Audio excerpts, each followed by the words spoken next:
Hey guys, कैसे हो आप सब। होप करती हूँ आप सब अच्छे होंगे।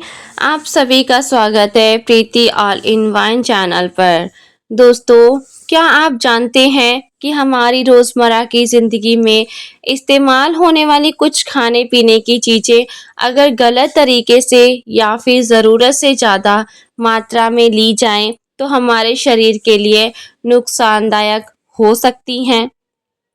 इनमें से कुछ चीजें तो ऐसी हैं जिन्हें हम बहुत सामान्य और सेहतमंद मानते हैं, लेकिन उनका गलत तरीके से इस्तेमाल परेशानी खड़ी कर सकता है। इसलिए आज की वीडियो में मैं आपको ऐसी 5 चीज़ों के बारे में बताने वाली हूँ जिनके इस्तेमाल से आपको थोड़ी सावधानी ज़रूर रखनी चाहिए। लेकिन इसका मतलब यह बिल्कुल भी नहीं है कि इन सभी चीज़ों को खाना ही बंद कर देना है। असली बात यह है कि कौन सी चीज़ किस तरह की है। दोस्तों, कितनी मात्रा में आपको इस्तेमाल करनी है और उसे किस तरीके से तैयार करना है, तो वीडियो को आखिर तक ज़रूर देखिए, क्योंकि आखिरी वाली चीज़ के बारे में जानकर बहुत ही ज़्यादा आपको हैरानी होगी। दोस्तों, सबसे पहले बात करते हैं हरे आलू की।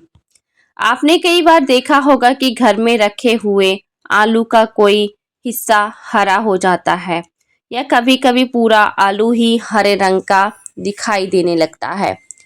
आलू के हरे होने पर उसमें क्लोरोफिल के साथ-साथ सोलेनिन जैसे प्राकृतिक ग्लाइकोलाइसिस का स्तर बढ़ सकता है। सोलनिन ज़्यादा मात्रा में शरीर के लिए विषैला हो सकता है और इसके कारण मतली, उल्टी, पेट की परेशानी, चक्कर और दूसरे गंभीर लक्षण हो सकते हैं।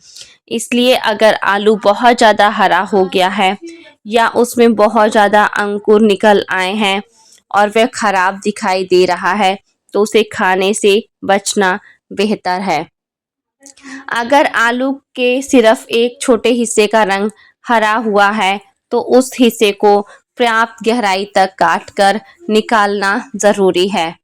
लेकिन अगर आलू का बड़ा हिस्सा हरा है तो उसे इस्तेमाल ना करना ही बेहतर है। और ऐसे में खराब आलू को जानवरों को भी खिलाने से बचना चाहिए। दोस्तों, जिन्होंने वीडियो को लाइक नहीं किया है, प्लीज़ वीडियो को लाइक कर दीजिए। अब दूसरी चीज़ की बात करते हैं दोस्तों, जिसका नाम सुनकर शायद आपको बिल्कुल भी नहीं लगेगा कि यह नुकसानदायक हो सकती है, और वह है जायफल।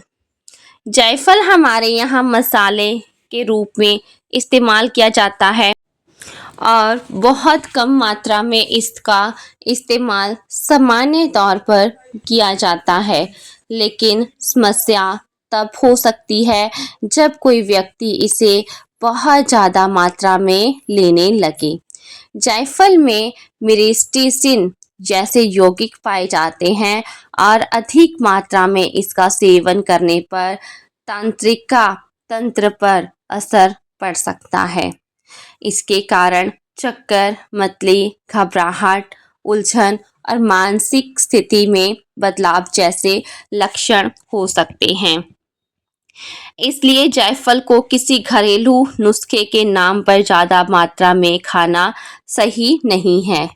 खाने में मसालों के रूप में जितनी थोड़ी मात्रा इस्तेमाल की जाती है, उसी तक सीमित रहना बेहतर है। खासकर बच्चों को अपनी तरफ से ज़्यादा मात्रा में जायफल देने से बचना चाहिए। आगे बात करते हैं दोस्तों, जो कि है तीसरी चीज़, वो है कड़वा बादाम।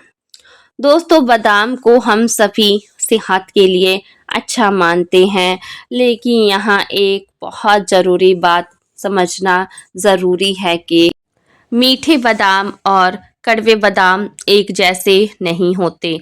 कड़वे बादाम में एमिग्डालिन नाम का यौगिक होता है, जो शरीर में टूटने के बाद साइनाइड जैसे विषैले पदार्थ बना सकता है।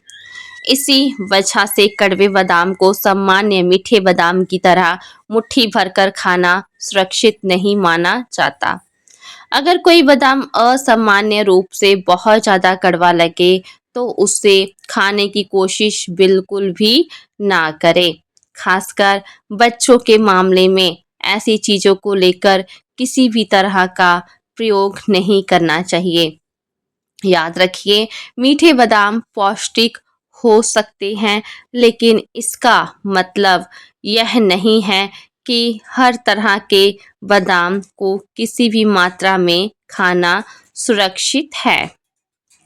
दोस्तों, अब आगे बात करते हैं, जो कि है वो चौथी चीज, यानी कि राजमा। दोस्तों, राजमा हमारे देश में बहुत ही पसंद से किया जाता है और राजमा चावल तो बहुत से लोगों का पसंदीदा खाना है। लेकिन राजमा के मामले में सबसे ज़रूरी बात यह है कि इसे अच्छी तरह पकाया जाए। कच्चे या अध पके राजमा में फाइटो हेमोग्लूटिनिन नाम का लैक्टिन मौजूद हो सकता है। अगर राजमा पर्याप्त रूप से नहीं पका है तो इसे खाने के बाद मतली, उल्टी, पेट दर्द और दस्त जैसी समस्या हो सकती है। इसलिए राजमा को केवल हल्का गर्म करके या अधपका छोड़कर नहीं खाना चाहिए। राजमा को अच्छी तरह पकाएं और तब तक पकाएं जब तक दाने पूरी तरह नरम ना हो जाएं। राजमा को भिगोना और उसके बाद अच्छी तरह पकाना इसके हानिकारक लैक्टिन को काफ़ी कम करने में मदद करता है। इसलिए जब भी घर में राजमा बनाएं तो जल्दबाजी बिल्कुल भी ना करें और इसे अच्छी तरह पकाकर ही खाएं।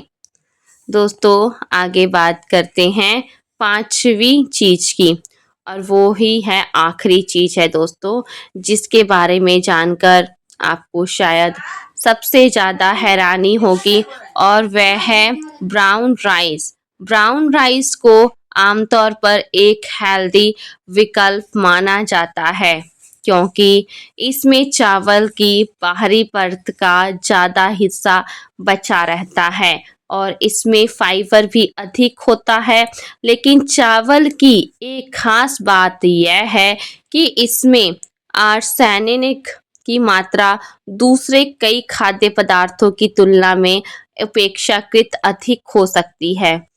लंबे समय तक ज़्यादा मात्रा में आर्सेनिक का सेवन स्वास्थ्य के लिए नुकसानदायक हो सकता है। ब्राउन राइस में आर्सेनिक की मात्रा कई बार सफ़ेद चावल की तुलना में अधिक हो सकती है क्योंकि चावल की बाहरी परतों में आर्सेनिक जो जमा हो सकता है, लेकिन इसका मतलब यह बिल्कुल भी नहीं है कि ब्राउन राइस खाते ही आपको नुकसान हो जाएगा या आपको चावल खाना बंद कर देना चाहिए। दोस्तों, यहाँ सबसे ज़रूरी बात है कि मात्रा, भोजन में विविधता और चावल को सही तरीके से तैयार करना। चावल को पकाने से पहले साफ पानी से अच्छी तरह धोना एक अच्छी आदत है। चावल को कुछ समय पानी में भिगोकर रखने और पकाते समय पर्याप्त पानी और इस्तेमाल करके अतिरिक्त पानी निकालने वाली विधि अपनाने से आर्सेनिक की मात्रा कम करने में मदद मिल सकती है। साथ ही रोजाना सिर्फ एक ही तरह के अनाज पर निर्भर रहने के बजाय अपने भोजन में अलग अलग अनाज और खाद्य पदार्थ शामिल करना बेहतर होता है। दोस्तों, जिन्होंने वीडियो को लाइक नहीं किया है तो प्लीज़ वीडियो को लाइक ज़रूर करें। तो दोस्तों, इन पांचों चीज़ों से हमें एक बहुत ही ज़रूरी सीख मिलती है। हमें खाने की चीज़ों से डरने की ज़रूरत नहीं है, बल्कि उनके सही इस्तेमाल के बारे में जानकारी रखना ज़रूरी है। बहुत ज़्यादा हरा और ख़राब आलू खाने से बचना चाहिए। जायफल को बहुत ज़्यादा मात्रा में नहीं लेना चाहिए। कड़वे बादाम को नहीं खाना चाहिए। राजमा को हमेशा अच्छी तरह पकाकर खाना चाहिए और चावल को सही तरीके से धोकर और पकाकर इस्तेमाल करना चाहिए। किसी भी खाद्य पदार्थ का असर उसकी किस मात्रा और इस्तेमाल करने के तरीके पर निर्भर कर सकते हैं। इसलिए जानकारी रखें दोस्तों, सावधानी रखें और किसी भी चीज़ को सिर्फ यह सोचकर ज़्यादा मात्रा में ना लें कि वह प्राकृतिक है तो हमेशा सुरक्षित ही होगी। तो दोस्तों, आज की वीडियो में बस इतना ही। उम्मीद करती हूँ आप सभी को यह जानकारी अच्छी लगी होगी। वीडियो अच्छी लगी है तो वीडियो को लाइक, शेयर और चैनल को सब्सक्राइब ज़रूर करें। मिलते हैं नेक्स्ट वीडियो में दोस्तों। वीडियो देखने के लिए आप सभी का बहुत बहुत बहुत धन्यवाद। Bye bye, take care guys.